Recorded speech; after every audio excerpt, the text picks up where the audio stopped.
Bom dia a todos. Eu quero agradecer, em nome do presidente da Câmara Municipal, vereador Segala, a oportunidade da Secretaria Municipal de Saúde realizar a apresentação dos dados na audiência pública do primeiro quadrimestre de 2019. Quero agradecer ao conjunto de servidores municipais de saúde, a todos os diretores de departamento, de divisão, a todas as chefias e servidores, que, afinal de contas, todo o trabalho apresentado aqui é fruto do desenvolvimento do dia a dia desse conjunto de servidores. Quero agradecer ao gabinete do prefeito, em nome da doutora Andréa, corregedora, acompanhando a audiência, e a todos os usuários do Serviço Público Municipal de Saúde, o Conselho Municipal de Saúde, a apresentação dos dados da audiência pública. A gente vai apresentar três blocos nesse conjunto de apresentações: as receitas e despesas do Fundo Municipal de Saúde, que, na verdade, é a despesa quantitativa e as receitas quantitativas das fontes federais, estaduais e próprias para o financiamento em saúde, dados referentes ao atendimento da rede municipal e as ações do primeiro quadrimestre de 2019. Referente às despesas e receitas, toda a apresentação ela se resume ao primeiro quadrimestre de 2019. Nós temos, referente às receitas para apuração de aplicação em ações e serviços públicos de saúde, as ASPs, as receitas de impostos líquidas do município, ou seja, aquilo que está da primeira coluna são impostos que o município arrecada, e desta arrecadação, 15% incide, que é obrigatório a incidência em saúde, em gastos de saúde do município. Então, de toda a arrecadação da receita do município, 15% desta receita iria para a saúde. Então, nós tivemos uma previsão inicial de uma arrecadação de IPTU de 107, que é a previsão inicial de 107 milhões, arrecadamos quase 60 milhões, 55% foi arrecadado neste primeiro quadrimestre, e desse montante incide 15% para a saúde. Imposto sobre transmissão de bens intervivos, ITBI, de 36 milhões e 900 de previsão, 11 milhões e 800 foram arrecadados, foram realizados. Imposto sobre serviços de qualquer natureza, ISS, de 107 milhões, 35. Imposto de renda retido na fonte, de 44 milhões de previsão inicial, 15 milhões, 33%. Multas e juros de mora e outros encargos da dívida ativa, 36 milhões, e a gente realizou uma receita de 13. Ou seja, deste conjunto de receita de 333 milhões e 500, 137 foram arrecadados pelo município, e aí incide 15%, que é a questão dos gastos em saúde obrigatórios das ações e serviços públicos em saúde. Além disso, nós temos outras receitas e transferências constitucionais e legais, que a cota parte do Fundo de Participação dos Municípios, a previsão é de 77 milhões, foram arrecadados 34 milhões. A cota parte do Imposto Territorial Rural, 630 mil, 49 mil foi realizado.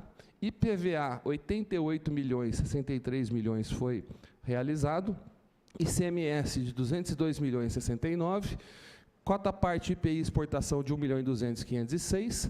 E compensações financeiras por outras provenientes de impostos e transferências constitucionais. Então, do total, nós tivemos, deste conjunto de receitas e transferências constitucionais e legais, 372 milhões, que foi realizado 158, 42%. Quando a gente faz a somatória das duas tabelas, que são as tabelas de arrecadação, de 705 milhões de previsão inicial de receita do município, 295 aconteceu no primeiro quadrimestre, sendo que deste incide 15% para a saúde. Ou seja, ainda nós temos 41% do realizado, tem ainda 60% para ser realizado. Todos sabemos, e eu sempre coloco essa explicação, por financiamento em saúde, o Sistema Único de Saúde ele tem um financiamento tripartite. Então, o financiamento ele é feito pelo município, pelo Estado, que é a Secretaria Estadual de Saúde, e pelo Ministério da Saúde. O financiamento é tripartite. A gente sabe que nós temos um subfinanciamento crônico na saúde, e eu volto a reforçar que a Emenda Constitucional 95, ela congela os gastos em saúde, para não dizer que vai ter um desfinanciamento nos próximos 20 anos em saúde, e a gente já nota repercussão direta no subfinanciamento em saúde já no ano de 2019. O que eu tenho a dizer?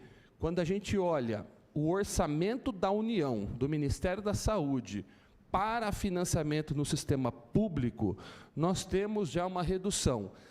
Além da redução, porque o que a Emenda Constitucional 95 ela traz? Que os gastos em saúde, educação, assistência social, são os gastos referentes ao exercício orçamentário anterior, incidindo o IPCA.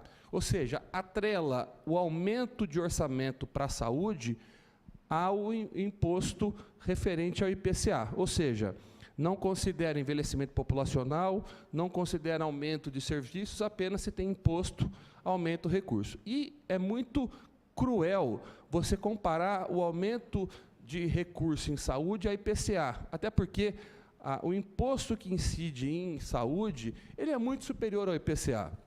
Você tem a dolarização da economia, na qual todo o conjunto de medicamentos que vem de fora, órtese e prótese, todo o custo operacional, ele é um custo dolarizado e é muito superior à variação de IPCA. Além disso, o gasto, a despesa com o pessoal, ela tem tecnologia agregada, você tem uma despesa com o pessoal maior. E você só abre serviço novo, independente do valor de imposto, e você não consegue ampliar serviço. Ou seja, tem um envelhecimento populacional, você tem necessidade de novos serviços, e isso faz com que o congelamento atrelado ao aumento do IPCA faz com que haja um desfinanciamento. Se fosse somente parar por aí, ficaria claro o desfinanciamento em saúde. Só que existe algo mais perverso além disso. Quando a gente olha o orçamento do Ministério da Saúde, a gente observa que a União, ela tem, ao longo do seu ano orçamentário, ela empenha os seus recursos a terem despesas em saúde, só que ela não liquida. E isto fica como restos a pagar para os anos subsequentes.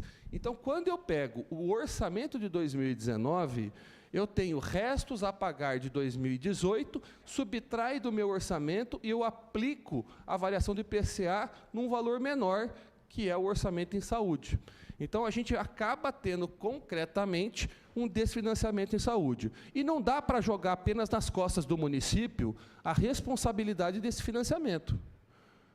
É muito claro, e a população bate na porta da Secretaria de Saúde do prefeito, cobrando e com direito, mas o financiamento maior, o Pacto Federativo, define que a maior arrecadação ela é feita no município, mas ela vai para os cofres do Estado e da União.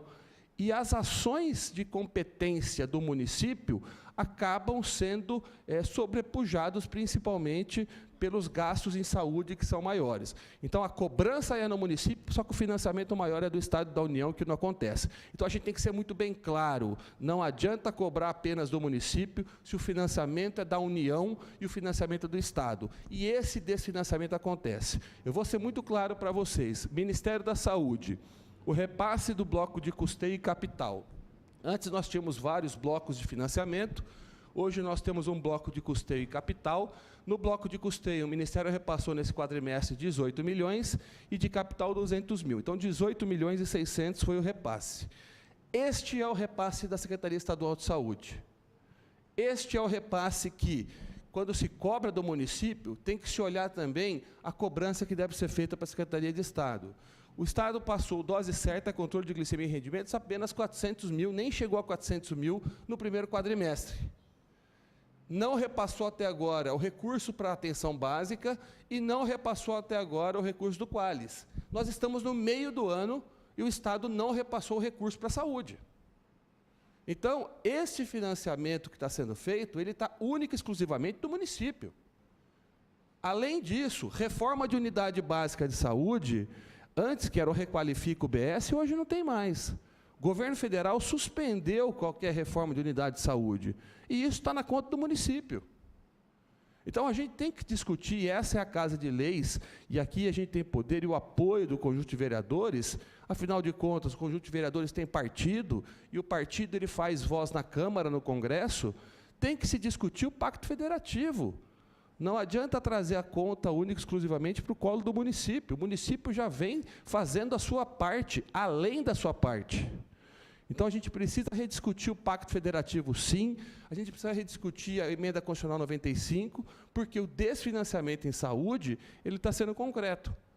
E se a gente, e isso eu estou percebendo, a gente vem discutindo, falo como presidente do Conselho de Secretários Municipais de Saúde, a situação ela está muito delicada em relação ao financiamento do Sistema Único de Saúde, a situação ela está muito sensível em relação a que sistema único vão querer para esse país, e a gente percebe cada vez mais um desfinanciamento. Nós temos o programa Mais Médicos agora, que houve uma mudança de concepção ideológica do programa, médicos saíram do programa, nós não temos acesso à atenção básica por falta de profissional médico, e isso impacta diretamente nas ações de serviço de saúde. Então, nós temos um desfinanciamento de um lado associado à falta de provimento médico de outro. Então, hoje é um sistema de saúde que ele está muito sensível, fragmentado, e, ao mesmo tempo, a gente mostra aqui a transferência de recursos do Estado.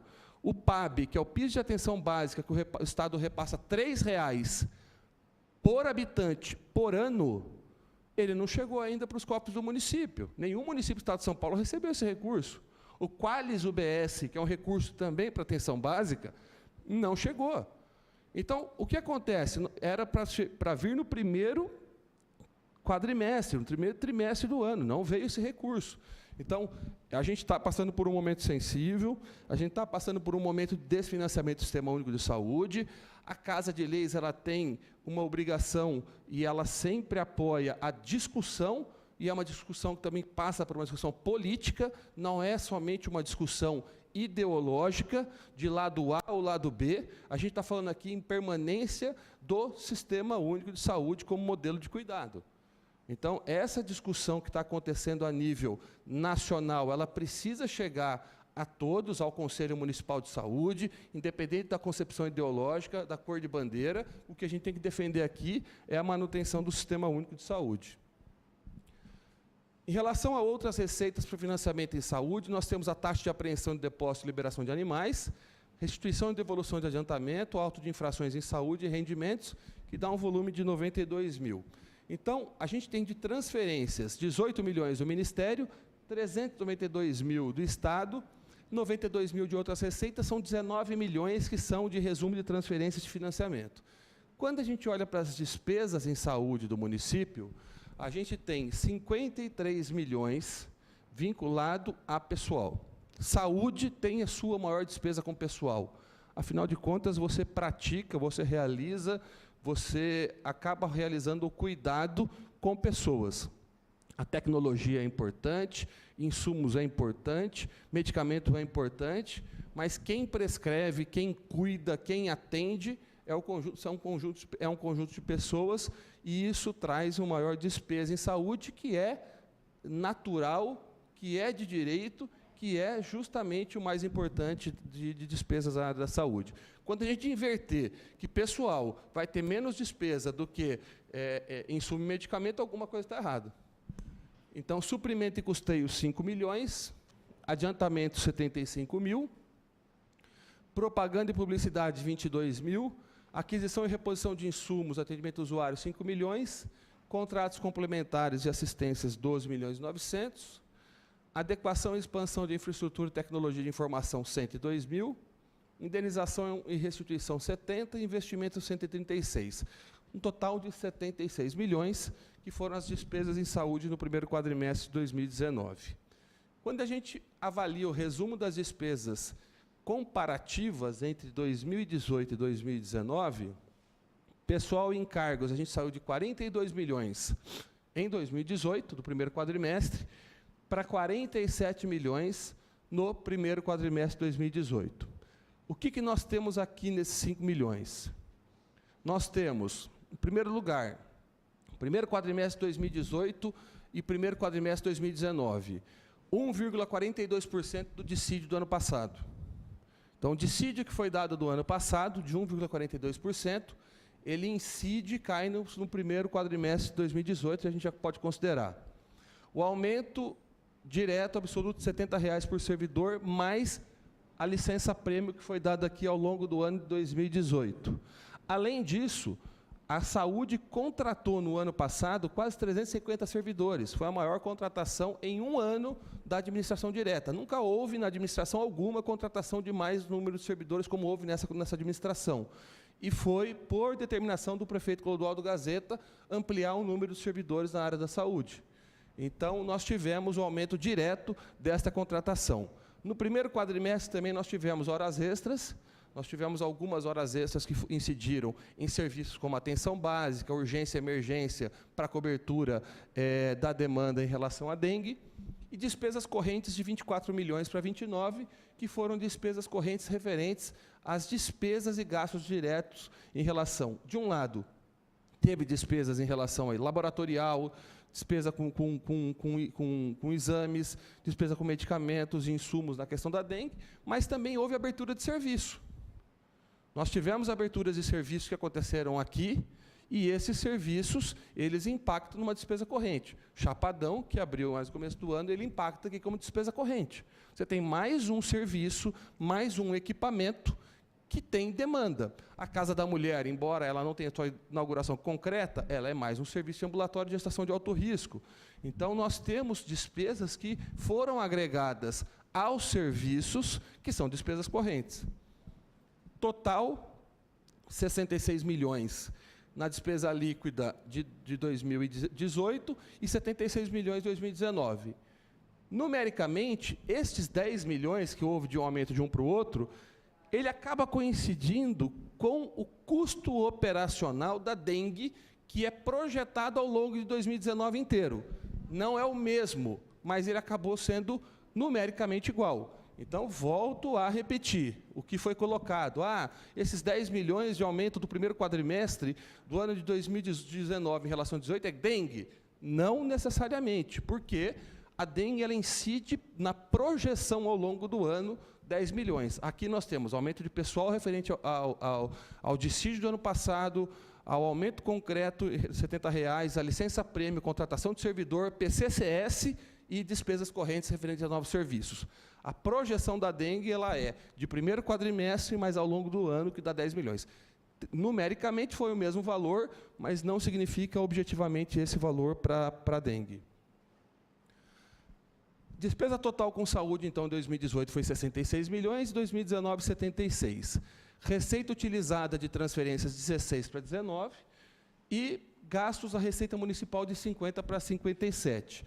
Dando um valor de 18% com gastos em saúde do primeiro quadrimestre de 2018 para 19,49% no primeiro quadrimestre de 2019. Em relação ao atendimento da rede, aqui é numericamente. Então, aqui não tem nenhuma discussão do ponto de vista de tergiversar. É absoluto, né? É número absoluto de atendimento. Então, se a gente vai avaliar se houve ampliação do acesso ou não, aqui a gente demonstra em número absoluto. Então, a gente vem demonstrando que, desde 2017, a gente vem tendo um aumento do acesso a serviços, atenção básica, rede de urgência, atenção especializada. E o primeiro quadrimestre de 2019, nós tivemos, na atenção básica, 69 mil atendimentos contra 66 em 2018. Estratégia de saúde da família, 18 mil contra 14 mil, ou seja, nós saímos de 80.900 atendimentos no primeiro quadrimestre de 2018 para 87.700 no primeiro quadrimestre de 2019. Ou seja, houve aumento concreto, absoluto, do número de atendimentos na rede municipal. Então, pode falar o que quiser, mas teve aumento. A rede municipal ela absorveu mais do que em anos anteriores. Qualitativamente, a gente vem fazendo a discussão, só que não existe nenhuma dúvida numérica em relação ao número de atendimento. Atenção especializada, saímos de 12 mil para 13.200, ou seja, também atendemos mais na atenção especializada. Urgência e emergência, aqui nós tivemos um salto significante, haja vista a demanda em relação à dengue, e aqui demonstra a capacidade assistencial da rede municipal de saúde. Quem duvida da capacidade assistencial da rede municipal de saúde é que não viu o que essa equipe fez em relação ao atendimento à dengue. Então, foi uma rede que conseguiu absorver o atendimento de toda a demanda, é uma rede qualificada, é uma rede que faz uma assistência diferenciada e, diferente de outros serviços ou de outros locais, ela teve capacidade de atender. Nós saímos de 166 mil atendimentos para 234 mil atendimentos. Quer queira, quer não, essa rede foi capaz de atender. Então, é importante destacar a capacidade assistencial que o município tem de atendimento. A gente tem, muitas vezes, síndrome de tudo é ruim. Às vezes, a gente coloca essa síndrome de que tudo é ruim, que tudo está ruim, que tudo é mal, mas, pelo contrário, temos, sim, dificuldades na rede assistencial, temos, sim, que ampliar o acesso, só que a rede municipal de saúde de Bauru, comparativa, eu já que percorri o Brasil inteiro em relação a olhar a capacidade assistencial, nós temos uma rede assistencial capaz, sim, de atender a demanda. Então, a gente tem que sair dessa síndrome aí, desse complexo de que tudo é ruim, tudo é mal em Bauru. Pelo contrário, nós temos uma capacidade da rede que, ao longo dos anos, ela veio qualificando e foi capaz de atender essa demanda. Então, nós saímos de um atendimento de 259 mil para 335 mil atendimentos, o que demonstra, numericamente, que houve ampliação do número de atendimentos, seja no acesso à atenção básica, na atenção especializada e na urgência e emergência. Quando a gente olha comparativamente, a urgência ainda ela ocupa 66% do acesso. Nós temos um modelo assistencial, que eu digo, upalizado, que é ainda uma necessidade de ampliação de cobertura de atenção básica.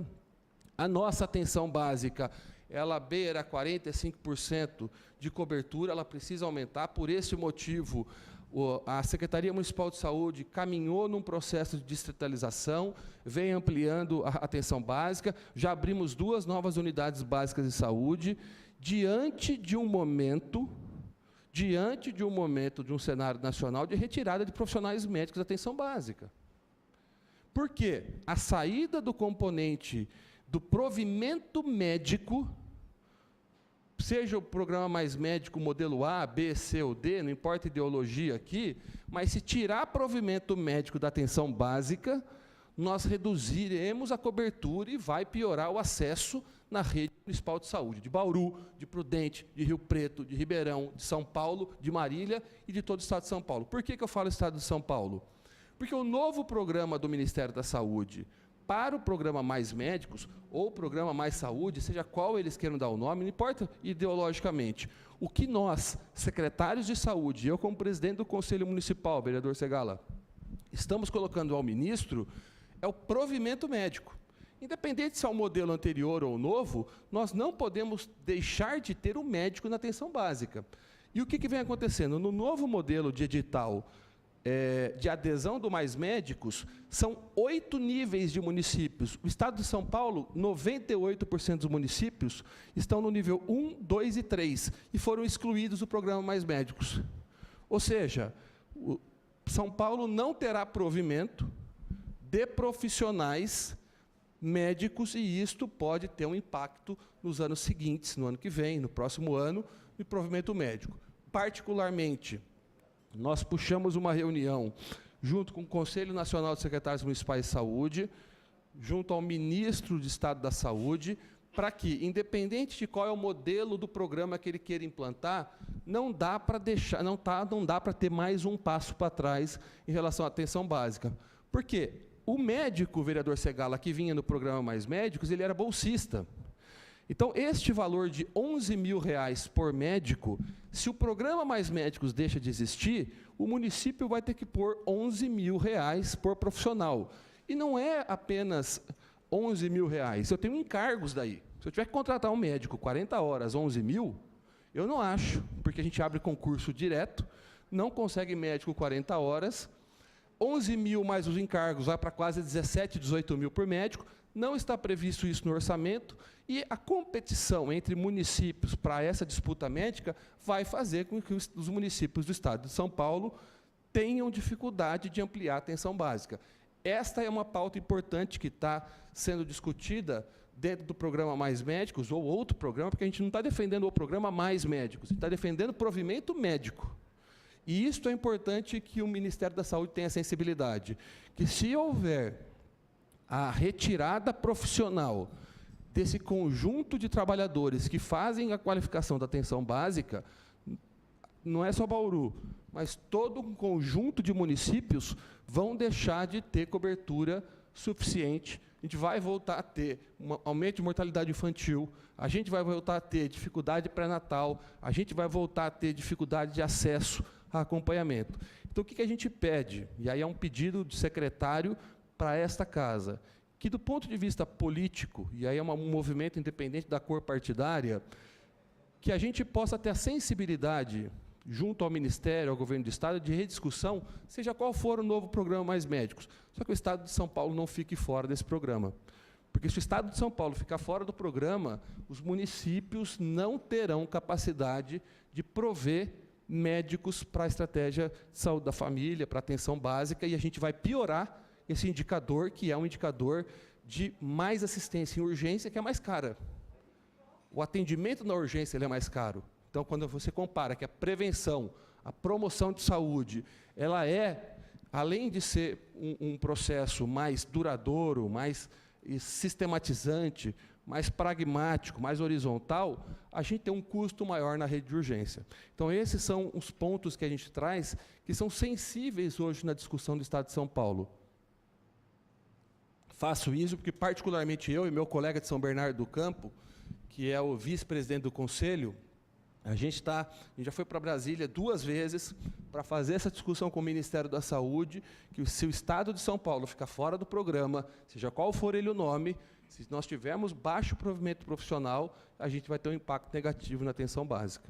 Então, esses são os próximos passos importantes de discussão. Em relação ao atendimento médico da rede de urgência, nós temos mais que a metade de adulto, mas a gente tem uma demanda alta de pediatria. Isto denota uma necessidade maior de cobertura da atenção básica de pediatria. A gente sabe muito bem a dificuldade de pediatras hoje no país, e principalmente também na atenção básica. A gente conseguiu ampliar a pediatria na urgência às custas de pagar um valor elevado também. Então, a gente tem um custo associado a isso elevado. Em relação à cobertura assistencial na atenção básica, entre clínica geral, ginecologista, programa Mais Médicos, pediatria e saúde da família, a gente teve um aumento comparado ao quadrimestre de 2018. Então, 2019, nós tivemos 87 mil contra 80, mesmo com a saída... Onde que foi teve a redução? No Mais Médicos. A saída de profissionais com o término do programa. Então, isto tem um impacto direto. Não tem médico, cai o atendimento direto objetivo. E isso impacta pré-natal, puericultura, acompanhamento, gestação de alto risco. Então, todo o processo de cuidado tem um impacto direto na redução do profissional do programa Mais Médicos. Por quê? Porque o clínico geral, que é um médico servidor, ele faz uma carga horária pequena na atenção básica. A grande maioria faz 15 horas na rede municipal. E ele faz 2, 3 horas na semana na atenção básica.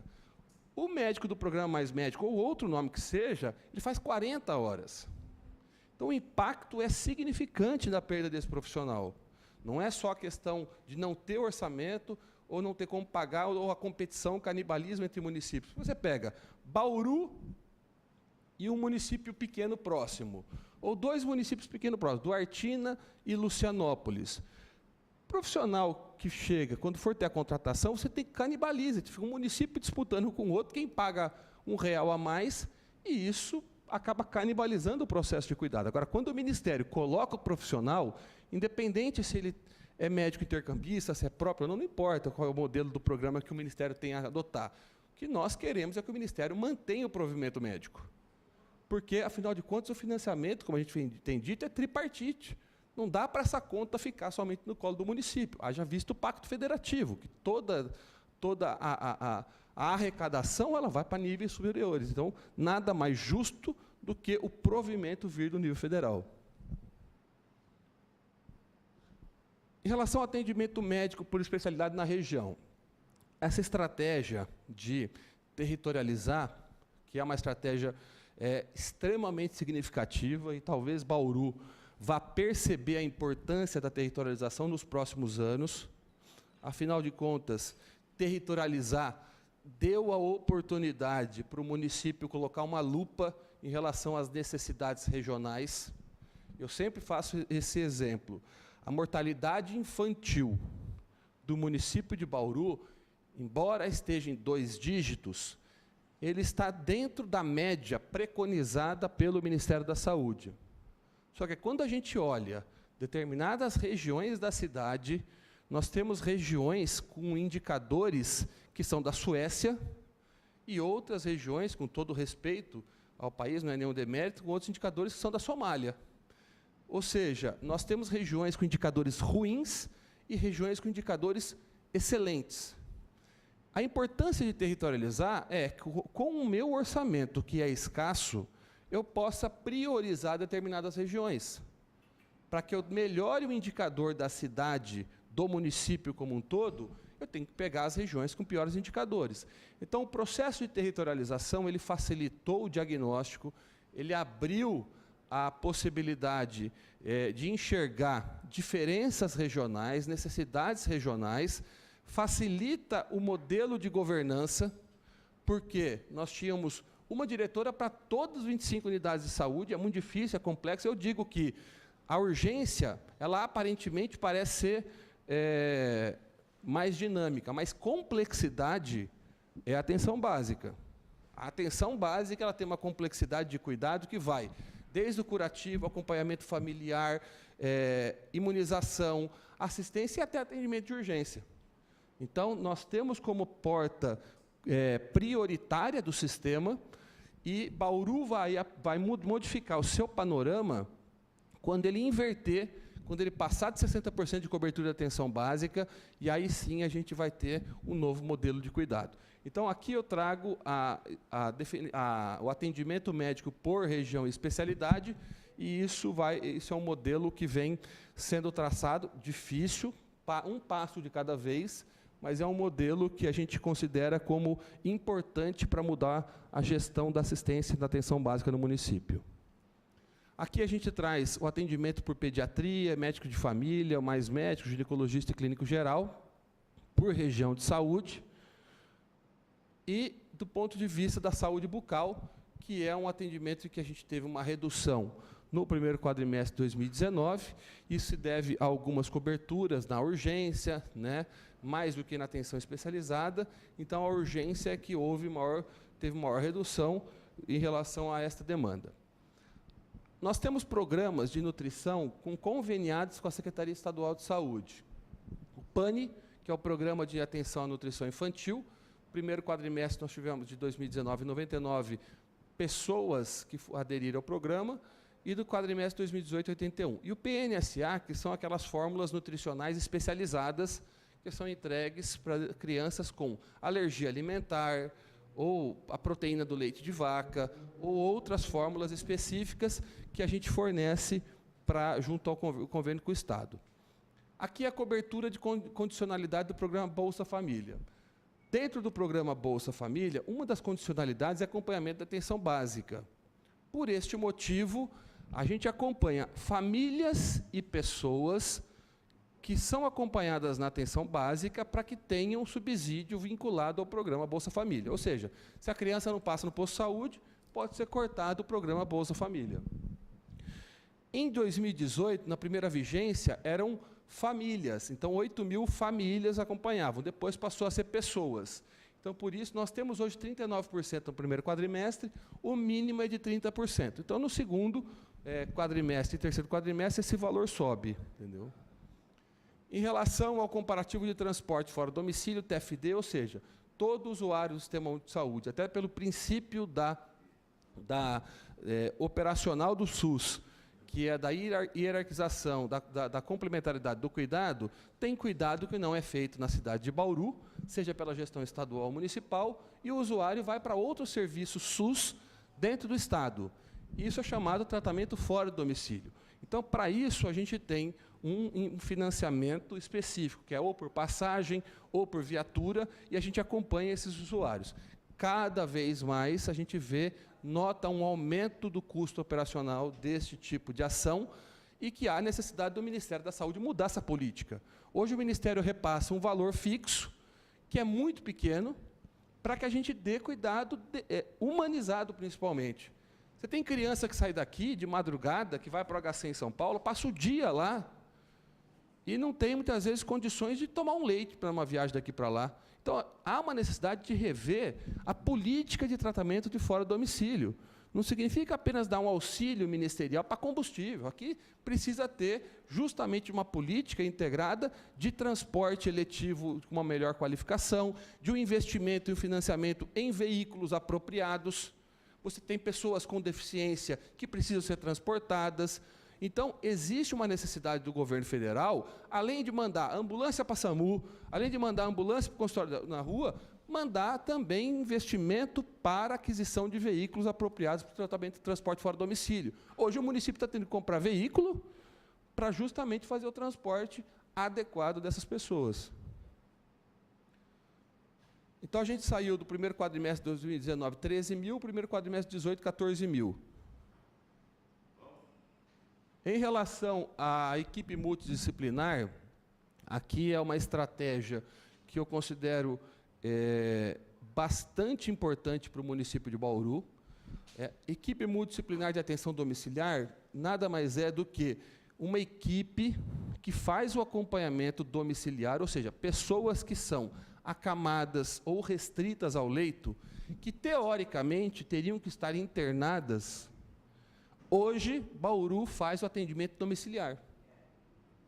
Então, estas pessoas que, teoricamente, estariam ocupando leito hospitalar, do tão escasso, vereador, leito hospitalar que nós temos hoje, praticamente, em média, 110 pacientes que eram para estar internados, que nós atendemos em casa.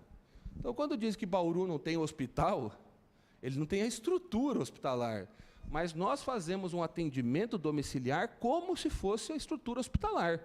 Então, tem equipe de médico, enfermeiro, assistente social, técnico, odontologista, odontólogo, que faz o atendimento domiciliar para o paciente como se ele estivesse internado. Então, tem oxigenoterapia, tem fisioterapia, tem reabilitação, atendimento médico, evolução, prontuário, que são pessoas que eram para estar internados. Então, são 110 pessoas com mais de 4.700 visitas realizadas, e a gente teve 99 pessoas, média mês, no primeiro quadrimestre de 2018, com 110 agora. Então, nós temos uma equipe por território. Então, isto traz para o município a possibilidade de deshospitalizar, de maneira mais precoce, a pessoa que está internada, liberando leito para outro paciente internar. Essa estratégia foi um sucesso, que aconteceu tanto em Bauru, em outros municípios, porque, além de você tirar o paciente que está internado cronicamente, a gente passa ele para o domicílio e atende, você evita com que ele interne de uma maneira mais precoce. Digamos, se eu não tivesse essa equipe, e ela está sendo acompanhada pela família, qualquer quadro pulmonar levaria para a UPA, e da UPA ia pedir vaga. Como eu tenho médico acompanhando, eu tenho enfermeiro acompanhando, ele pode pedir o exame, pedir o raio-x e tratar em casa. Claro, complicações maiores vão precisar de internação, mas a gente tem 110 pessoas que hoje estariam internadas e a gente faz o acompanhamento. Isso se deve a quê? Ao envelhecimento populacional, sequela de AVC, sequela de acidente, doença crônica, e essa é uma estratégia que tem que ser ampliada. Afinal de contas, o modelo de cuidado que nós tínhamos há 15, 10 anos atrás, e hoje é um outro modelo. A gente tem que ampliar esta estratégia para justamente também, combinado ao aumento concreto do número de leitos que precisa, a gente chegar a um determinado momento na cidade de Bauru, que a gente consiga reduzir essa angústia que é para o usuário, que é para o vereador, que é para o secretário de saúde, que é a necessidade de internação. Essa estratégia também foi uma estratégia que deu certo na cidade de Bauru, que é o programa Remédio em Casa, uma portaria número 78 de 2018, diferente de outros municípios que apenas entregavam o medicamento, Bauru adotou uma estratégia vinculada. Então, aquelas equipes que fazem o atendimento domiciliar, no programa Melhor em Casa, a equipe que faz a prescrição, o usuário não precisa ir para o posto de saúde pegar medicamento em insumo. A gente entrega em casa. Por quê? Nós fizemos uma pesquisa, levantamos uma pesquisa com um conjunto de usuários, e a grande maioria não tem como ir buscar. São pessoas que têm que pagar o vizinho para poder pegar insumo toda semana, muitas vezes, medicamentos. Então, nós fizemos um levantamento, definimos a estratégia do cuidado com a equipe domiciliar e colocamos essa estratégia para levar. Isso teve um sucesso para os dois lados. Para a família, que facilitou receber esses insumos em casa, porque ela tem que ficar em casa, tomando conta da pessoa que está acamada, ela tinha que pagar alguém para tomar conta e buscar os insumos, que é volumoso, e depois trazer os insumos para casa. E para o município, que deu centralização do processo de entrega. A partir do momento em que você faz a entrega, ela não pega em várias unidades básicas de saúde. E aí você centraliza o processo de entrega, você acaba otimizando o recurso de entrega. Muitas vezes ela poderia pegar em mais de uma unidade, eu estaria entregando em duplicidade. Então, foi uma estratégia de sucesso, o Remédio em Casa. Outros municípios estão vindo para Bauru para verificar o modelo que Bauru utilizou. Nós tivemos aqui mais de 500 mil entregas entre medicamentos e insumos, somente no primeiro quadrimestre de 2019, R$211 mil. Esse custo era maior. Essa despesa era maior. Por quê? Eu entregava em duplicidade. Então, ela pegava parte dos insumos de uma unidade, parte em outras unidades, e como ainda o sistema de informatização não está implantado plenamente, você não tem um controle. À medida que a gente centralizou o processo e fez a entrega, mais de 153 pacientes estão sendo beneficiados, com mais de 500 mil entregas no primeiro quadrimestre. Essa outra estratégia também é uma estratégia que eu considero a mais inclusiva do Sistema Único de Saúde. O sistema, pasmem todos, pessoas em situação de rua, né, que são as pessoas que dito morador de rua, que ninguém mora na rua, a pessoa está em situação de rua, eles não tinham direito ao acesso ao SUS. Como? Para eu entrar para um posto de saúde, eu tenho que ter CEP, eu tenho que ter endereço para abrir o meu prontuário. Essas pessoas em situação de rua não tinham direito de pegar um medicamento no posto, não tinham direito de passar por um atendimento médico, e são pessoas em vulnerabilidade. Dependente químico, usuário de droga, pessoas viciadas no tabaco, gestantes de alto risco, pessoas com IST/AIDS. Então, não tinha acesso porque não tem endereço. O que Bauru implantou? Bauru adaptou um veículo, contratou uma equipe, porque esta equipe não é qualquer médico. Não adianta você ter CRM, vereador, para trabalhar nessa estratégia. Não adianta ser enfermeiro, ter Corém para trabalhar nessa estratégia. Não adianta ser psicólogo. Você tem que ter afinidade. Porque você justamente se molda a realidade do usuário para atender. Então, esta equipe vai na Praça Rui Barbosa, em locais de usuário de droga, já tem os pontos fixos. Você tem que ter um primeiro momento, que é a conquista desse usuário. Por quê? O que tinha antes? Parava uma Kombi, tirava todo mundo dali e fala, olha, você vai... E as pessoas voltavam. O que a gente teve que fazer no primeiro momento é conquistar. Falar, ninguém vem aqui para te tirar. Se você quiser, a gente tem como levar, auxiliar. O que a gente vem aqui é dar atendimento em saúde para você. E a gente conseguiu fazer conquistas. E esta equipe de consultório na rua, eu vejo hoje, eu sempre falei para a minha equipe, quando eu deixar de ser secretário, eu sou servidor, eu vou disputar para ser médico desse componente, deixar o SAMU para ir para cá, para ser um médico de consultório na rua. O Dr. Carlotto é um dos médicos, vai ser difícil competir com o Dr. Carlotto, mas é uma das estratégias que eu tenho muito interesse e depois que deixar a secretaria em trabalhar. E esse consultório na rua, que foi inaugurado em fevereiro de 2018, nós já tivemos 1.550 atendimentos individuais, 574 testes rápidos, 181 administrações de medicamentos, 22 curativos, e hoje a gente tem uma confiança, um feedback muito importante. A adesão de usuário hoje a tratamento de tuberculose, que a gente não tinha antes. Adesão de usuário que hoje consegue ir para serviço referenciado de terapêutica, gestantes de alto risco que vão agora para o ambulatório de gestação de alto risco, e eu considero que essa foi uma estratégia de sucesso do município, considerando principalmente uma estratégia colocada pelo conjunto de servidores, pelo conjunto da diretoria de departamento, que já vinha pensando nessa estratégia, e a gente fez a implementação. A gente teve, primeiro quadrimestre de 2018, 1.100 atendimentos contra o primeiro quadrimestre de 2018, 88, ou seja, um número maior de atendimentos. Em relação à ouvidoria da saúde, nós tivemos, que é uma estratégia, antes da ouvidoria da Prefeitura, a ouvidoria da saúde foi a primeira a ser implementada em 2017. A gente tem cada vez mais um aumento do número de solicitações, reclamações, orientações, informações, elogio e denúncia.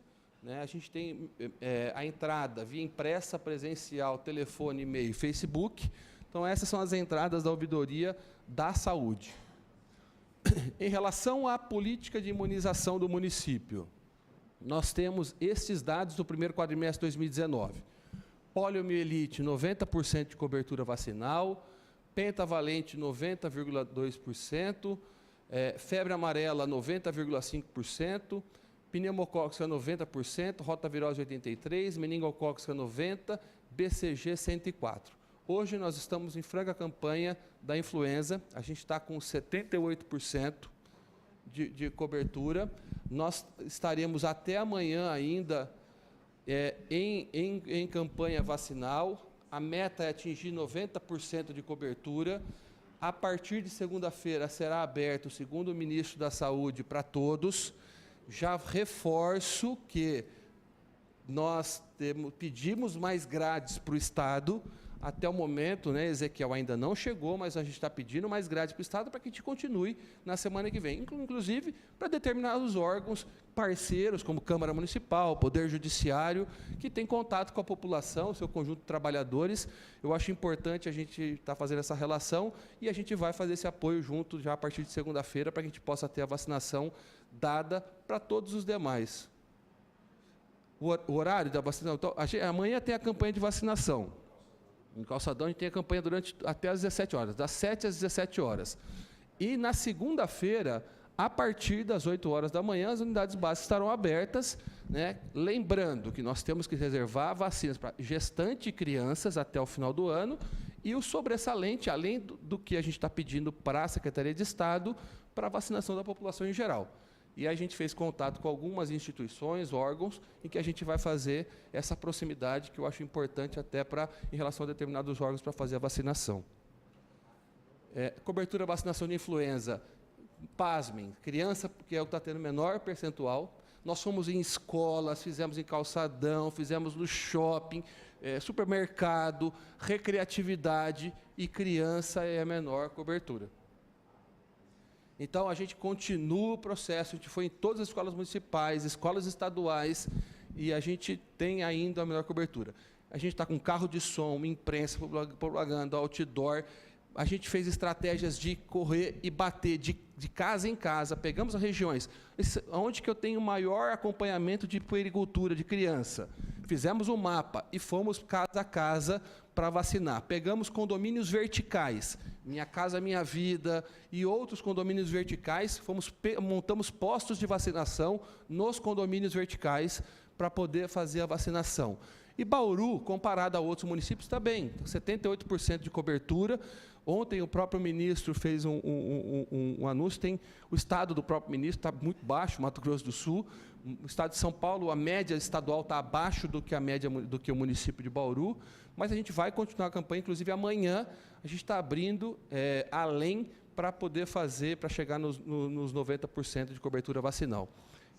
E a gente reenfatiza com os órgãos de imprensa, com a comunicação, a Casa de Leis. A própria vereadora Thelma sempre está divulgando no seu conteúdo eletrônico a vacinação da influenza, né? E isso é importante porque isso faz que, diferente, a influenza, ela agora entrando em período de inverno, daqui a um mês, a menos de um mês, você, além da comorbidade maior, ela puxa mais internação e puxa internação de UTI.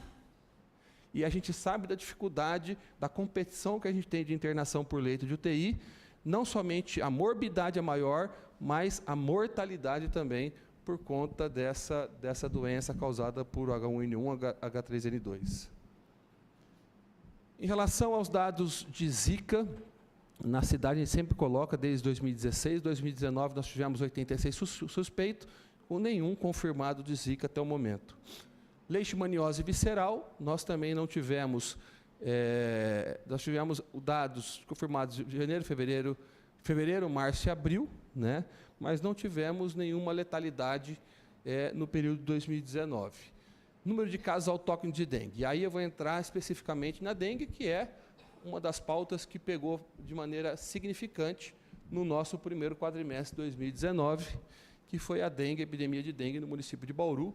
Volto a enfatizar para todos, a epidemia ela é uma epidemia no noroeste do estado de São Paulo, é uma epidemia nacional, é uma epidemia que é cíclica, ela, de uma maneira intensa, ela cometeu o município de Bauru. Particularmente, eu fiz uma discussão com o Ministério da Saúde e com a Secretaria de Estado para modificar a política nacional de combate à arbovirose.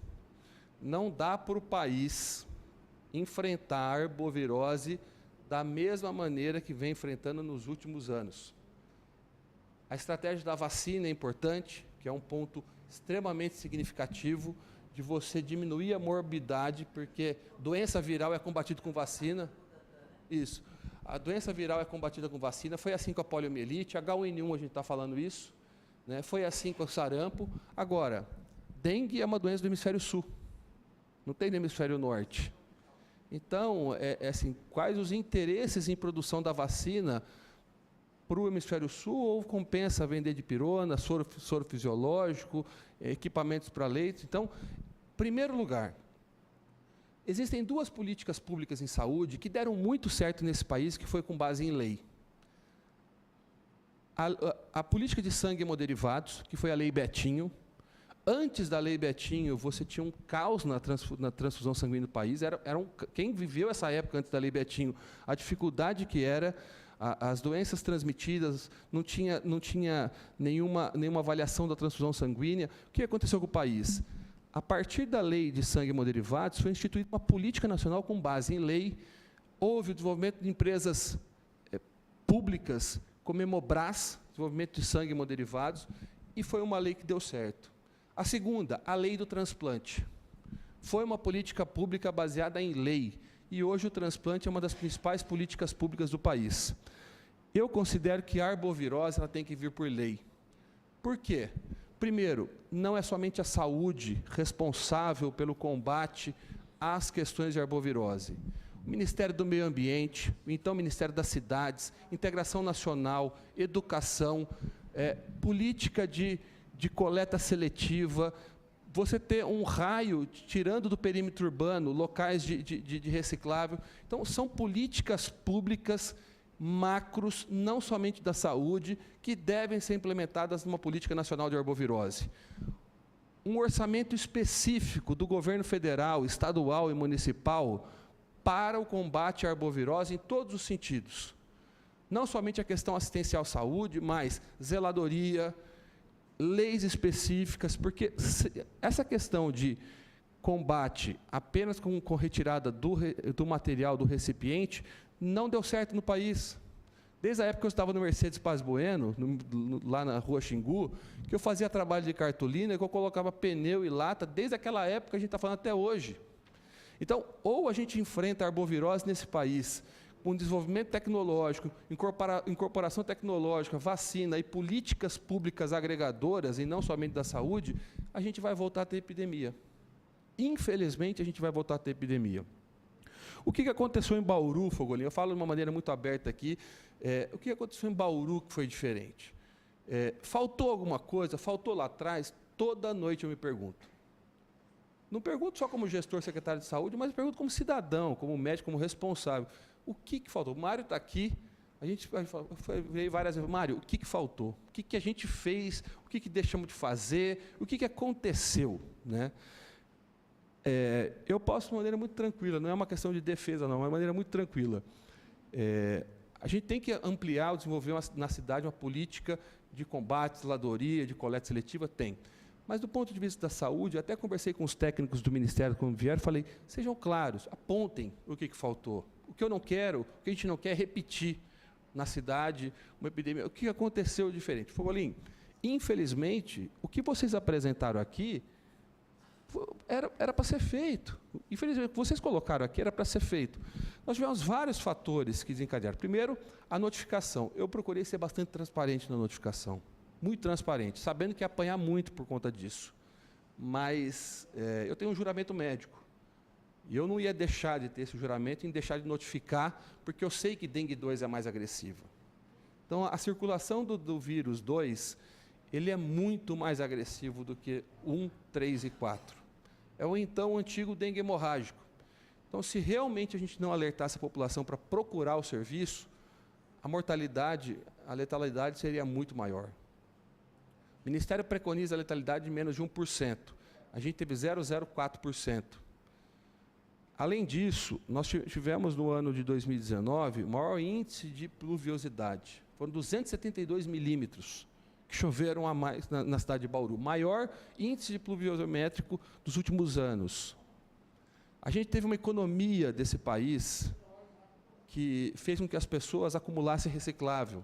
Então, a gente vai no Fortunato, Ferradura, percorre as regiões periféricas, não que a culpa seja disso, não, mas quando a gente percorre essas regiões, a gente vê maior acúmulo de reciclável. A gente vê também condomínios com construções paradas, crise econômica, bolha imobiliária, isso parou a construção desse país. Então, a gente pega pontos estratégicos no centro da cidade, construção parada. Então, a gente teve vários fatores. A temperatura, a gente está entrando em inverno, ninguém está de blusa de frio aqui. Então, a temperatura está alta também. Então, vários fatores, nenhum avião cai por um fator apenas. Foi uma sucessão de fatores que fizeram com que Bauru tivesse. Afinal de contas, por que o mosquito iria pegar um ônibus em São Paulo e ia parar somente em Bauru? Não. Agora, a gente sabe que tem outros municípios que não divulgam. A gente sabe que tem outros municípios que não divulgam o seu número. Então, vários fatores aconteceram. Agora, mais do que este fator, é a gente trazer justamente quais serão as ações daqui para frente, quais serão as novas ações daqui para frente para evitar, não somente que epidemia vai ter novamente, vai ter nova epidemia em Bauru. Isso vai ter. Agora, quais lições, o que a gente vem fazendo? Eu acho que o passo fundamental que um gestor tem que ter é se debruçar sobre os números. A gente está chamando um conjunto de instituições, a gente vai fazer um fórum estadual aqui na cidade, eu como presidente do COSEM, chamar o conjunto de municípios da região noroeste, discutir em Bauru um fórum de arbovirose, o que aconteceu com a epidemia no noroeste do estado de São Paulo, né? O que cada município fez, quais foram as dificuldades encontradas, e deste documento que a gente leve para a Secretaria de Estado para a nova política estadual de arbovirose. O que cada município identificou, quais foram as dificuldades que nós tivemos, né? Porque hoje ainda a conta está inteira com o município. A União não se manifestou com a mão no bolso, o Estado também não, mas o que a gente precisa fazer, e a gente já vem desenvolvendo, é o Fórum Regional para a discussão da dengue, que aconteceu no noroeste do Estado. Então, já estou em contato com vários secretários que tiveram epidemia, para que a gente faça uma discussão agora em Bauru, nesse começo do segundo semestre, do que aconteceu, e que a gente possa refletir para frente ações conjuntas entre os municípios para a diminuição do risco de uma epidemia. Eu posso dizer, e a gente falou isso com a equipe, independente da epidemia, embora a gente tenha 18 mil casos, o que a gente considera são as notificações. As notificações caíram bastante, de 15 mil para 5 mil e agora 300 notificações. Então, a gente caiu o número de notificações de dengue, então a gente já consegue vislumbrar um recrudescimento da epidemia, e é nesse momento que, muitas vezes, os gestores tiram o pé. Bauru não vai tirar o pé em relação a qualquer ação, por quê? Outubro volta a ter temperatura mais alta novamente. Então, o que nós determinamos no município de Bauru? Ações conjuntas entre outros órgãos, SEAR, Endurbe, todas as demais áreas que vão, SEMA e saúde, em nenhum momento a gente vai recrudescer as questões da pulverização, as ações de visita casa a casa. Pelo contrário, a gente vai, inclusive, ampliar, vamos manter o processo até o ano que vem, não terá nenhum passo atrás em relação à visita casa a casa, as questões de bloqueio, as questões de pulverização, a política municipal de combate à arbovirose, que eu estou falando com o prefeito, outras ações de zeladoria. Então, as ações, elas não cessarão independente da epidemia. até que a gente possa discutir com a casa, inclusive, as novas políticas de combate à arbovirose. Então, esta é uma determinação para que a gente coloque. Então, aqui, só para a gente poder concluir, a gente teve as visitas dos agentes de endemias, publicidade dos casos confirmados, projetos dos agentes do bem junto com o Ministério da Saúde, ações de capacitação, formação e educação junto com a Secretaria Municipal de Educação, informativos em sites, e dentro das diretrizes nacionais, todos os itens que o Ministério preconizava, metas e objetivos, que eu já apresentei nessa Casa de Leis. A educação de mobilização que foram realizadas, a educação dos 10 minutos contra a dengue e a questão assistencial, né, que foi extremamente importante a linha de cuidado para a dengue na redução da mortalidade. Tivemos um número aumentado de mortes? Tivemos. Só que, evidentemente, esse número de mortes era para ter sido maior caso não tivesse uma centralização dos casos mais graves no pronto atendimento infantil, chamado posto avançado de dengue. Este posto avançado de dengue, ele foi fundamental para que a gente pudesse fazer o cuidado mais qualificado dos pacientes mais graves. Então, todo esse conjunto do fluxo de atendimento foi extremamente significativo. Em relação às despesas, como eu disse inicialmente, nós tivemos durante a semana a apresentação pelo secretário de Finanças, em que ele fez uma diferença das despesas do primeiro quadrimestre de 2018 para o primeiro quadrimestre de 2019, de cerca de 10 milhões na saúde. Estes 10 milhões na saúde, numericamente, ele foi semelhante aos custos de dengue ao longo do ano de 2019 para a saúde, mas não são custos de dengue. Por quê? Como eu falei inicialmente, o que está sendo contabilizado nesses 10 milhões que o secretário de Finanças apresentou? O aumento de 1,42% do dissídio do ano passado, R$ 70 per capita de servidor, licença-prêmio, contratação, PCCS. Então, isto incluiu no valor dado da diferença, além de despesa corrente da abertura de serviços. Então, quando a gente fez essa projeção da dengue, que foi laboratório, medicamento, lavanderia, gases medicinais, alimentação, pessoal, plantão médico extra, vale transporte e combustível, são projeções para maior dentro de uma previsão de 6 meses. Por quê? Quem tem dengue, tem um conjunto de pessoas que tiveram dengue, teve gente que tem dengue, melhorou, acabou, está tudo muito bem, segue a vida, bem, obrigado. Tem gente que fica com dor crônica. Tem gente que fica ainda acompanhando no serviço. Então, nós fazemos uma projeção para os próximos 6 meses de custo de serviço. Então, numericamente, volto a dizer, o valor de 10 milhões, ele é numericamente igual, só que são fontes diferentes em relação à despesa.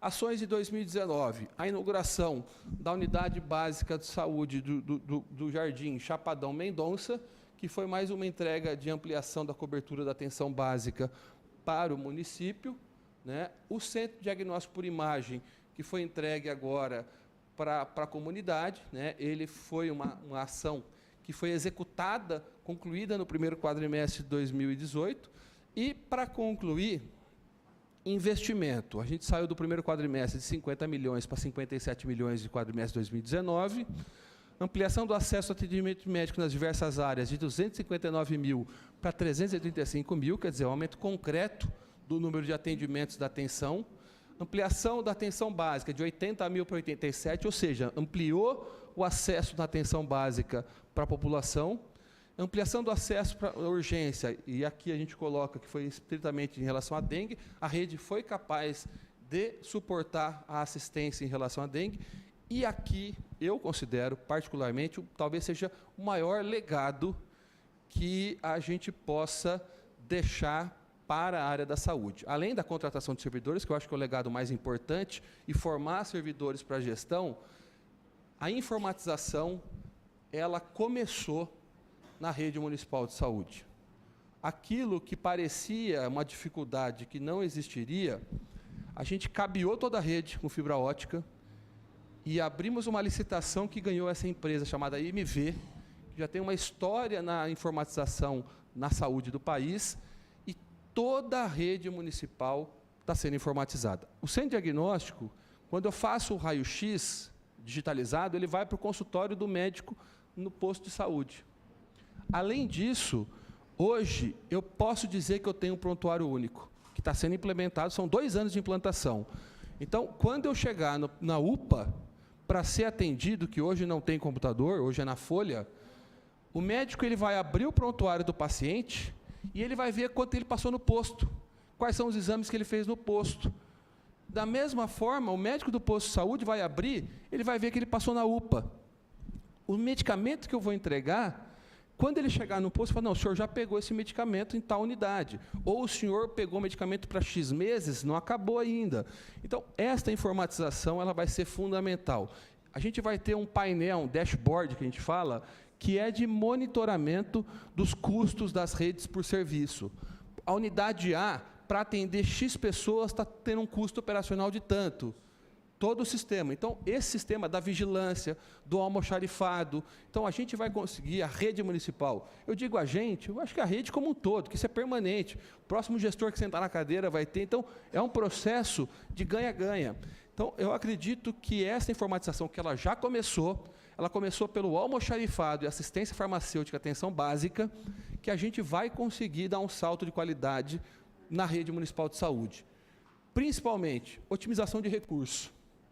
Segundo, compra de medicamento mais automatizado quando chegar no estoque mínimo, que é um ponto fundamental.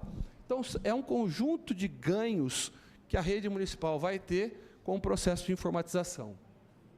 Acesso à saúde bucal, nós tivemos uma redução em relação à urgência e ampliação da atenção domiciliar de 99 para 110 pacientes. Aqui, mortalidade infantil, eu trago um número que é em relação ao acompanhamento de pré-natal, daí a importância da prestação médica do cuidado pré-natal e, enfim, a gente traz o conjunto de ações, né?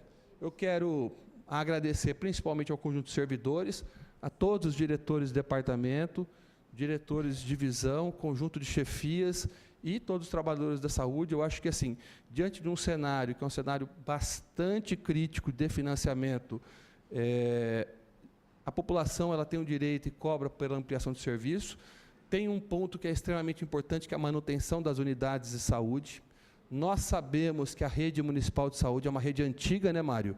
Você que já foi também secretário de saúde, a gente sabe que a gente tem uma rede municipal antiga, a gente tem uma dificuldade orçamentária em relação a recurso de manutenção, unidades de saúde que precisam deixar não tem como você fazer uma reforma naquela unidade, e é um ponto sensível que a gente precisa rediscutir para frente, orçamento separado para a manutenção permanente de unidades de saúde.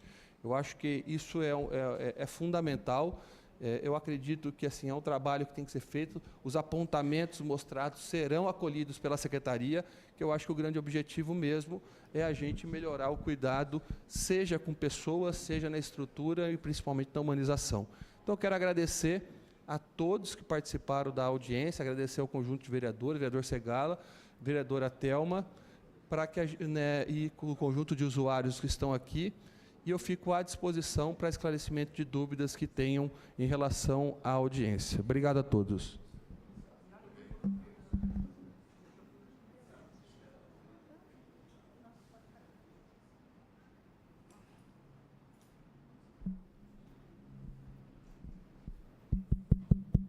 Secretário, mais uma vez, bom dia a todos. Secretário, algumas observações. Eu vou começar pelo fim, que é mais fácil porque a memória está mais fresca. O senhor apresentou aí um conjunto de dados e vários deles positivos, apesar dos problemas, vários deles mostrando que o trabalho vem sendo feito e vem sendo feito com proveito. Por outro lado, a saúde é um dos assuntos mais sensíveis que existe junto com a educação, não é à toa que são prioritários. E, normalmente, o que se fala da saúde são sempre os aspectos negativos. Não está faltando um pouquinho de divulgação dos aspectos positivos? Não está faltando um trabalho de comunicação mais eficiente para demonstrar o sucesso em algumas áreas que estão sendo aplicados? Como o senhor bem mostrou aí, tem alguns trabalhos que, de repente, são atrativos até para outras localidades. Esse atendimento de moradores de rua, por exemplo, são coisas interessantes que eu acho que mereceriam uma melhor divulgação disso aí, um trabalho que seria um trabalho de comunicação da prefeitura em valorizar, inclusive, o trabalho dos profissionais envolvidos, esse aumento nos atendimentos, enfim, uma série de providências que eu imagino que poderiam ser melhor tratadas se houvesse uma divulgação melhor. Em relação a essa observação que o senhor fala da informatização, o que chama a mim a atenção, e eu tenho cobrado isso do prefeito, e eu cobro dele mesmo, pessoalmente, não tem problema nenhum, não faço isso por qualquer outra razão, a não ser querer que ele tenha sucesso nessa área. Nós estamos com 2 anos e meio de mandato, não é? Não era o caso de ter começado na primeira semana, no primeiro mês, a preocupação com a informatização da saúde. O senhor está falando que nós estamos fazendo isso agora, né? Terminamos o cabeamento, vamos fazer isso, mas a expectativa nossa é que isso pudesse ter ocorrido lá atrás. O que faltou? Faltou recurso? Faltou o quê? Eu não sei, porque acho isso fundamental. E não estão inventando a roda. O senhor sabe muito melhor que eu que isso já existe na área da saúde há muito tempo, inclusive aqui em Bauru, né? Era, portanto, uma questão de implantar na rede pública, porque eu acho isso fundamental para melhorar a qualidade do atendimento. Por outro lado, eu queria também abordar com o senhor o seguinte. Em administração, a gente chama isso de brainstorm, né? Junta as pessoas e cada um dá uma ideia livremente de como resolver determinado problema, sem nenhum tipo de restrição, sem nenhum tipo de limitação. Porque, às vezes, uma ideia que parece estapafúrdia, quando colocada, alguém trabalha essa ideia para fazer com que ela deixe de ser estapafúrdia. E aí ela pode, de repente, funcionar. Se eu ficar com medo de que ela seja considerada estapafúrdia, eu não revelo a ideia e ela não pode ser aperfeiçoada. Só para lembrar, na Argentina, que é um caso que eu conheci, determinadas coisas são feitas com um certo rigor, como, por exemplo, por que o índice de alfabetização na Argentina é alto? Por que o número de analfabetos na Argentina é alto? É baixo? Simplesmente pelo seguinte, o indivíduo, para receber o pagamento dele no final do mês, tem que apresentar a carteira escolar do filho. Se ele não apresentar a carteira escolar do filho, não recebe o pagamento. Então, por que a gente não combina, por exemplo, com os empresários de Bauru? Eles pagam dia 1º. Então, faz o seguinte, olha, quem apresentar a carteira de vacinação do seu filho, recebe no dia 1º. Quem não apresentar, vai receber dia 10. Vai receber dia 10, vai receber o pagamento, mas vai receber dia 10. O sujeito vai ficar 10 dias sem o salário se não apresentar a carteira de vacinação do filho. E aí, então, de repente, com a ajuda dos empresários, a gente vacina essas crianças todas, entende? Eu não tenho... eu estou no brainstorm. De repente, alguém fala, isso é um absurdo, não sei. Alguém fala, não, mas espera aí, se a gente falar com a Fiesp, se a gente fizer não sei o quê, às vezes a gente viabiliza alguma coisa nesse sentido. Eu queria colocar que eu acho que precisam ser criadas ideias que ajudem a aumentar a eficácia desses índices que a gente tem, não é? Que não estão atingindo os objetivos. Às vezes, com programas desse tipo, com a ajuda desse tipo, a gente consegue. E eu sugeri aqui ao prefeito também, até porque isso já foi feito no passado, não é? Eu citei o exemplo durante a construção da Avenida Nações Unidas, na parte que vem da Rodrigues Alves para baixo, lá no passado, né, antes de existir a avenida, quando ela foi aberta ali, né, com a canalização do Ribeirão, etc., isso foi possível com a ajuda de empresários que cederam o caminhão para trazer o material para aterrar.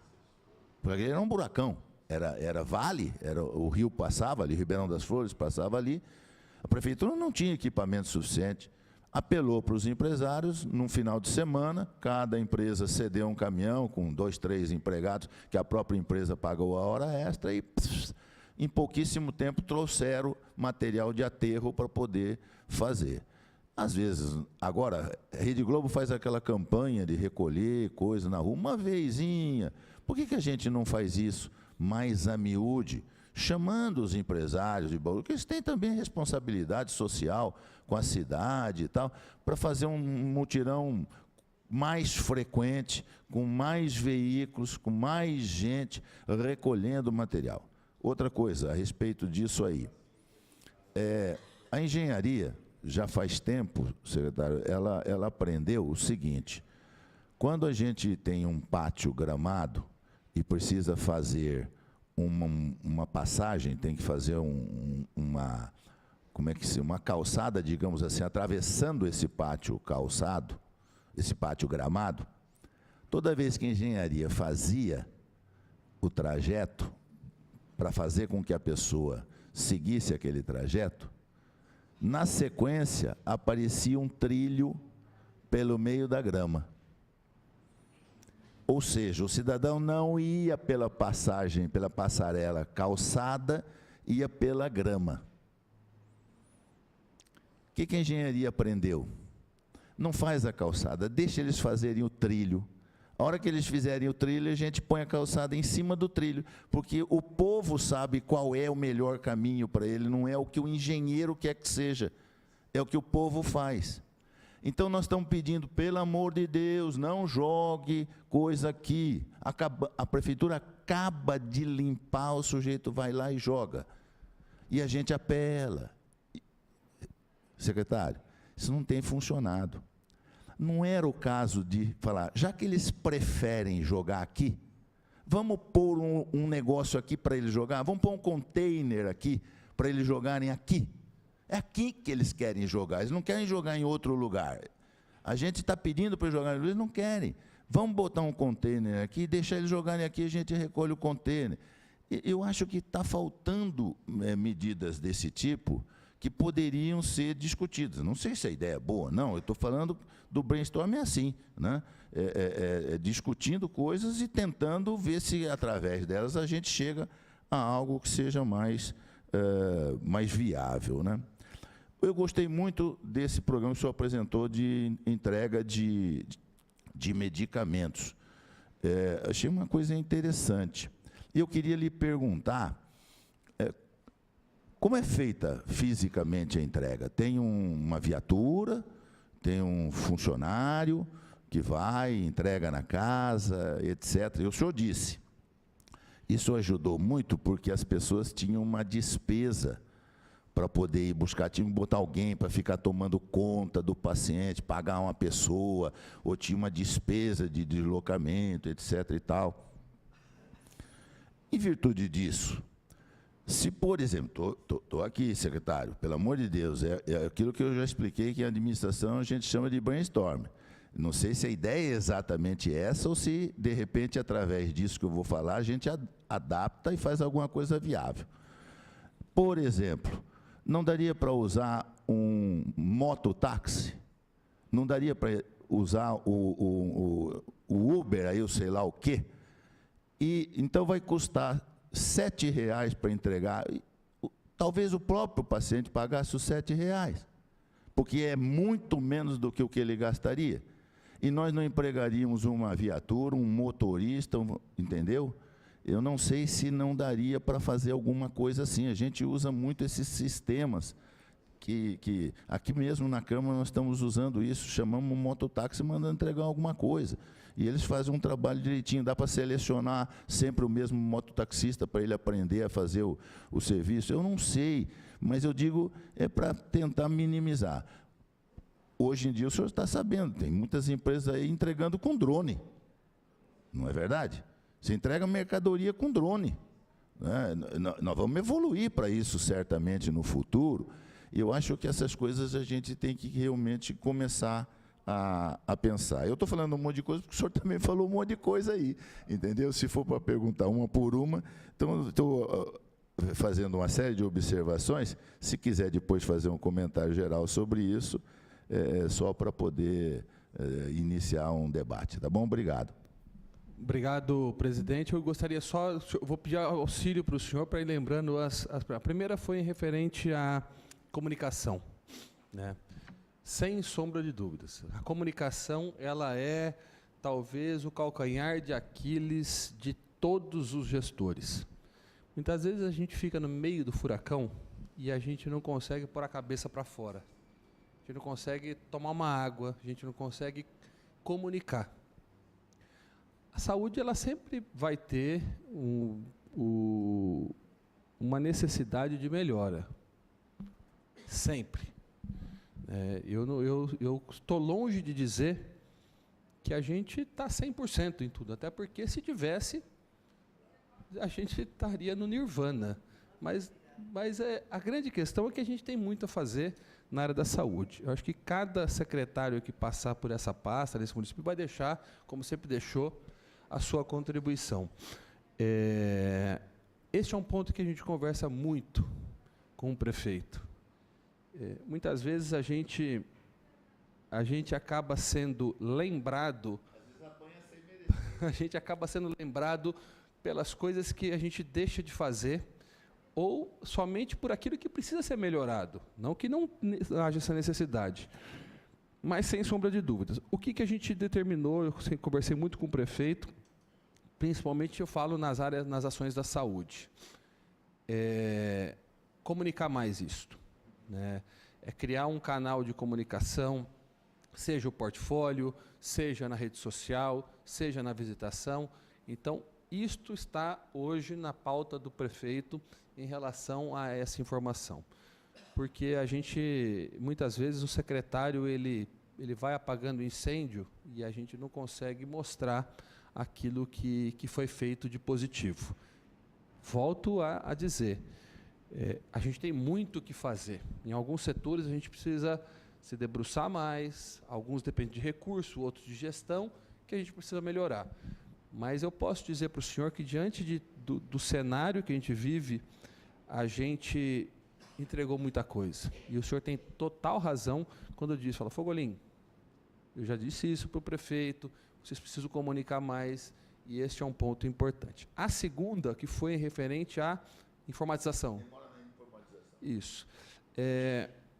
Isso também eu gostaria que fosse desde o primeiro ano. Só que, em 2017, o orçamento não era nosso. Quando nós assumimos em 2017, o orçamento já estava dado. Então, não tinha ação orçamentária para a informatização. Então, eu não conseguia fazer qualquer processo de informatização, porque eu não tinha minha ação orçamentária. Eu não tinha nada que... eu tinha um orçamento já amarrado e eu não tinha como ampliar, a menos que se eu tivesse uma suplementação, que não teve em 2017, específica para a informatização. E em 2017, presidente, o Ministério da Saúde veio com o PIUBS, Programa de Informatização das Unidades Básicas de Saúde, que o ministro, então, Ricardo Barros, ele colocou a proposta de informatização de toda a rede, ele abriu um chamamento público para todas as empresas de informatização para que fizessem a informatização. Ia ser só da atenção básica. Só que eu não poderia gastar recurso público para este e para outro, tinha que esperar o Ministério lançar, que teve um apontamento do Tribunal de Contas da União e parou em 2017. Já em 2018, nós colocamos no orçamento, para eu colocar um software, para eu colocar uma informatização, eu tenho que ter a rede cabeada. Eu não consigo colocar o Ferrari para andar numa estrada de terra. Então, eu tive que primeiro asfaltar essa estrada, que era o quê? Colocar a fibra ótica ligando toda a unidade de saúde. Secretaria de Saúde, Unidade Básica, Pronto-Socorro. Eu não tinha orçamento para cabear e, ao mesmo tempo, colocar informatização. Então, eu tive que cabear em 2018. E, em 2019, a informatização plena. Então, este processo ele se deu dessa forma, motivado, orçamentário, né, a minha LOA, o que cabia dentro dela ano a ano. Segundo, um planejamento. Primeiro eu tenho que cabear para depois informatizar. E terceiro, eu estava na dependência, não somente Bauru, mas os municípios, na dependência do ministro Ricardo Barros, que estava licitando um sistema para doar aos municípios, que não aconteceu. Então, esses foram os fatores que levaram a gente chegar em 2019. Qual o cronograma? Eu tenho a intenção, começou a informatizar, mas eu quero vir para esta casa mostrar o cronograma de informatização. Mostrar para o conjunto de vereadores como é que está o cronograma, começa por onde. Em 2 anos, podendo ser antecipado, a gente vai ter informatização já em toda a rede. Qual foi a nossa prioridade? Controle de medicamento, estoque, porque isso traz um retorno de investimento. Porque se eu controlo mais adequadamente, eu vou ter menos desperdício em relação ao medicamento. Então, este é o conjunto direto. O terceiro questionamento que o senhor fez foi em relação... Vacinação, por exemplo. A vacinação. A ideia é que o cartão pedir a carteira de vacinação para o conjunto. Depois até a equipe pode complementar. Eu acho a ideia muito interessante. Vou levar para que o pessoal possa discutir nesse ano, nos próximos anos. Eu não sei como que fica a obrigatoriedade dele apresentar a carteira e a gente fazer um convencimento depois para vacinar, porque ele pode apresentar a carteira, mas ele fala, não quero vacinar meu filho, né, eu não posso obrigar. Mas eu considero extremamente interessante, esse brainstorm a gente abre, inclusive eu quero parabenizar a equipe de imunização da Secretaria Municipal de Saúde, o conjunto de profissionais, a atenção básica, né, a rede do território que vem trabalhando para essa imunização. Eles sabem o quanto eu sou chato quanto a isso, né? A gente sabe as discussões que a gente faz dentro de uma irmandade nossa, que eu coloco e quero ideias diferentes para a resolução desse problema. E essa equipe, ela sempre traz um brainstorm. Eu, às vezes, coloco ideias estapafúrdias, que eu sou corrigido por eles, né, mas eles são os técnicos, mas a gente pretende cada vez mais mudar. Então, é uma estratégia que eu vou levar à discussão dentro da baila do processo. A terceira, do remédio em casa, né? Bom, nós fizemos o custo operacional deste remédio em casa, vereador. Como que ele é feito hoje? Eu tenho dentro do almoxarifado um setor específico chamado remédio em casa. Por quê? Como são medicamentos de uso contínuo, dentro do processo de compra, a gente pede prioridade.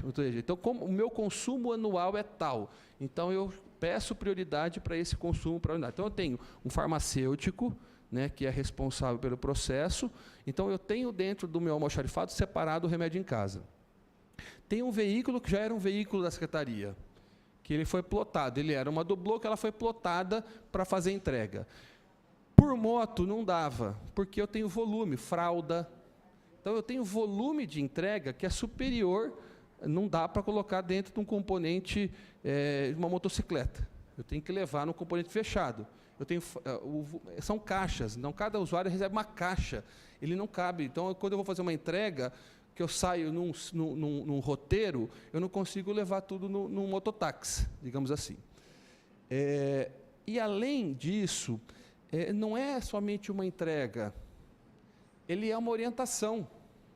Então, quando a equipe chega para fazer a entrega, ele vê se tem o quantitativo que ainda tem residual. Então, ele faz esta avaliação dentro do domicílio em relação ao paciente está consumindo ou não. Então, se eu pego um terceiro apenas no componente logístico, eu não vou ter essa capacidade de fazer essa avaliação em saúde na residência do usuário do sistema. Então, são essas questões que dificultaram. A gente pensou em terceirizar o componente logístico, mas eu ia perder a qualidade assistencial, que não é apenas uma entrega, um fast food, é um cuidado. E esta foi a diferença do componente do remédio em casa de Bauru para os demais. Por quê? Quando eu deixo de ter essa relação junto com o próprio usuário, de ver como ele está, porque não deixa de ser uma visita. Então, esta marca, ela não é uma marca de entrega apenas, é uma marca de cuidado. A equipe discute com a equipe da atenção domiciliar, olha, está tendo adesão, não está tendo adesão, está usando, não está usando, isso está dando alergia, não está dando alergia. Então, a gente faz um processo de cuidado e não apenas a entrega. E nós fizemos esse custo operacional, e a gente viu que tem que ter um mínimo de conjunto de usuários para poder ter o custo operacional. A menor do que esse valor, o meu custo operacional é maior. Então, a gente fez esse conjunto. Então, a gente não contratou ninguém, já era um conjunto de servidores. E assim, não houve retirada de outros serviços. Eu tinha um condutor, que esse condutor, esse motorista, ele já ficou para isso. Então, assim, e ao longo do processo, não vejo nenhum problema em reavaliar o serviço daqui a 2, 3 anos, se ampliar. Qual outro componente? Alguns componentes podem ser por uma logística diferente? Podem. Então, eu vejo que hoje o serviço, este componente, ele está dando certo, foi avaliado o componente logístico, e a gente queria destacar que essa não é apenas a logística, mas faz parte de um cuidado em saúde. O senhor fez um outro questionamento também?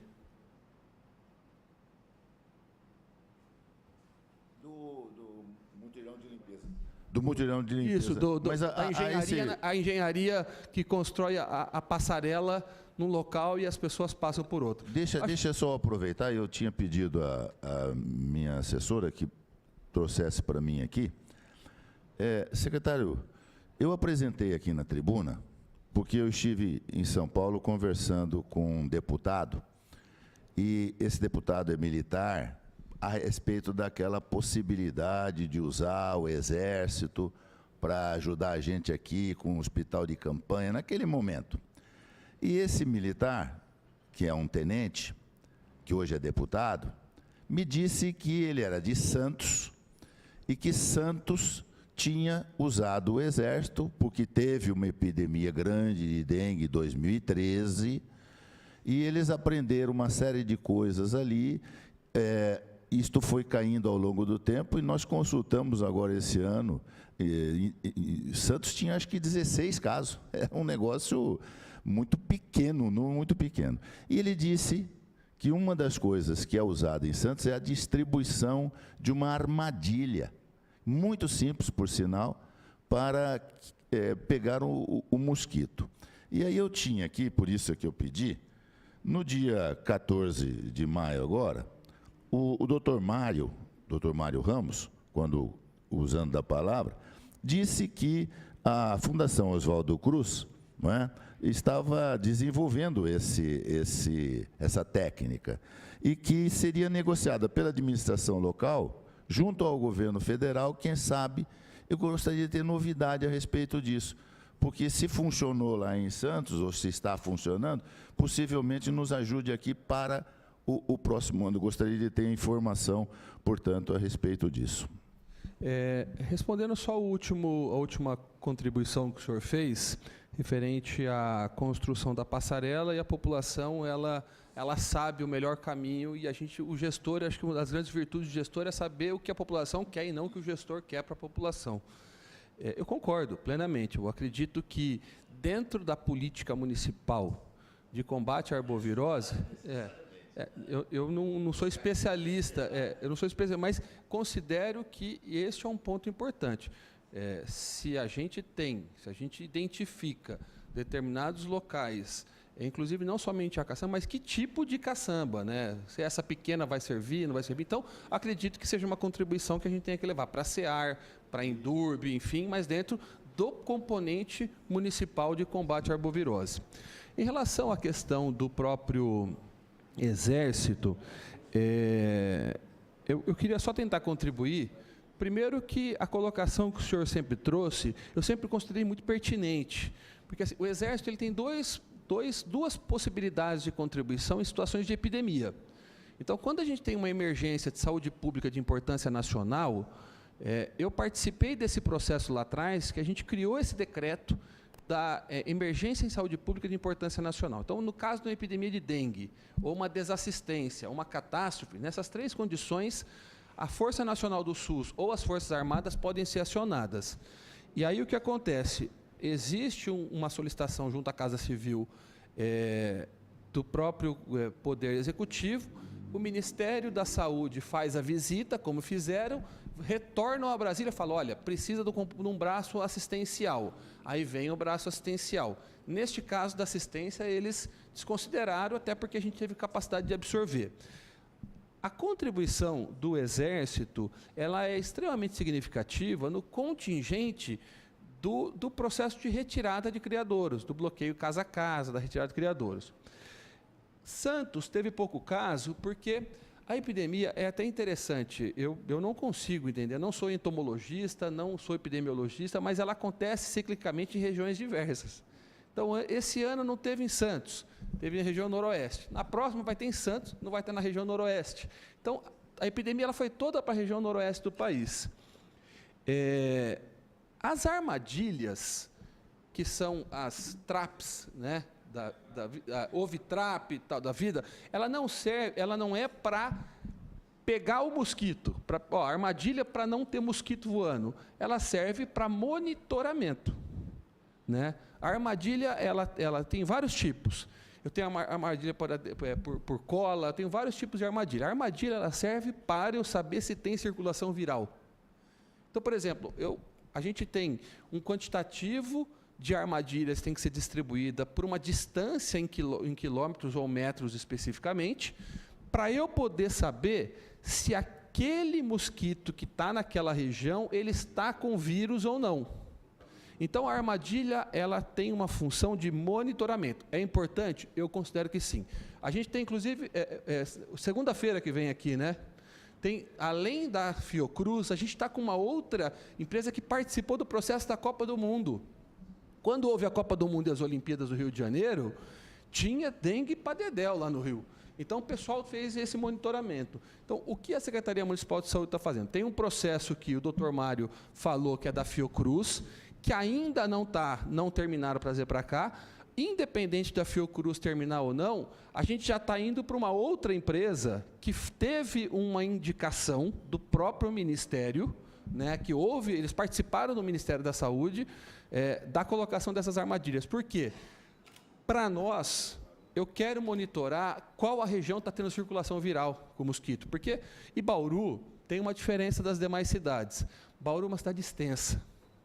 Ela tem uma extensão muito grande, então a gente vai ter que avaliar, dentro daquilo que a gente tem de capacidade, em que regiões que a gente vai colocar essa armadilha, porque a armadilha vai me dar informação de monitoramento. Então, a armadilha que está lá, exemplo, lá no Fortunato Rocha Lima, ela está com circulação viral a partir da semana tal, então eu consigo fazer um bloqueio naquela região. Então, ela vai servir como monitoramento para bloqueio. Ela não retira o mosquito de circulação, mas ela nos dá a informação de qual região prioritária eu tenho. Aí sim, eu vou com o Exército, vou com a Seara, aí eu fecho aquela região, nebulizo. Então, vai nos dar uma capacidade de monitoramento para uma melhor ação de combate. Então, Fogolin, vocês têm ideia de trazer? Temos a ideia de trazer, sim. Acho que a tecnologia ela é fundamental para melhorar a gestão e evitar novas epidemias. Ô, secretário, não podia deixar de falar. Eu tenho certeza que você sentir falta de mim. Não, eu acho o seguinte, realmente precisa contar o que se faz, né? Se não contar, ninguém sabe. E eu já disse aqui inúmeras vezes, às vezes conta o que não precisa, o que precisa não conta, tá? Deixa eu falar um negócio. Da questão do remédio em casa, a entrega é mensal, né? O bimensal é baseado em evidências de que deve-se fazer essa visita domiciliar a cada 2 meses ou pode-se prorrogar? Alguns pacientes que você vai, pode ser trimestral, porque daí você começa também a otimizar isso, né? Apesar de que a gente sabe que faz a rota, mas de repente é só uma questão de medicamento, essa família é muito comprometida, se precisar liga, você pode fazer pacotes de 3 em 3 meses, ou será que isso teria um impacto muito significativo nas contas mensais, porque você vai ter que ter um afluxo maior de medicamentos e insumos lá. A nossa determinação é que ela seja mais espaçada possível para eu ter menor número de logística. Agora, quem determina é um médico que faz a visita, porque eu tenho pacientes que iniciaram um tratamento de uso crônico e que o primeiro mês ele vai ter que trocar a dose da medicação. Então, quando a gente pega um paciente estabilizado, chega até 3 meses. Agora, quando eu pego um paciente que acabou de ter uma alta hospitalar, em que ele está num processo de estabilização clínica, eu preciso ter no mínimo 1 mês. Então, assim, a gente coloca como média bimensal. Agora, com a tendência de quanto mais espaçado possível for, a gente entrega. Somente alguns que saem da internação, que estão ainda instáveis, que a gente faz mensal.